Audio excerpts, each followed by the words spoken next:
পিঠা উৎসবে কোমল গান্ধার সঙ্গীত একাডেমির পক্ষ থেকে আপনাদের সকলকে জানাই শুভেচ্ছা।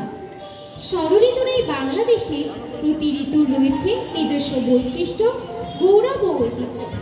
ঋতুচক্রে এখন শীতকাল এবং মাঘ মাস। এই মাসে হাড় কাঁপানো ঠান্ডা পড়লেও সানন্দে আমরা মেতে উঠি এই মাস উদযাপনের জন্য। কেননা এই মাসে পিঠাপুলি খাওয়ার ধুম পড়ে বাঙালির ঘরে ঘরে। আলতো আগুনে হাত ছাকতে ছাকতে পিঠা খাওয়ার মজাই আলাদা। ঋতু উদযাপনের সেই আনন্দে চলুন আজ মেতে উঠি আমরা সবাই।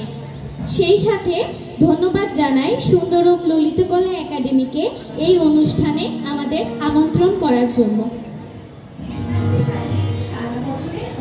পরিশ্রমের পর পৌষে বাঙালির গোলা ভরে ধান আসে, ভেসে ওঠে কৃষাণের মন, পাকা ফসলের উৎসবে ভরে যায় হৃদয়।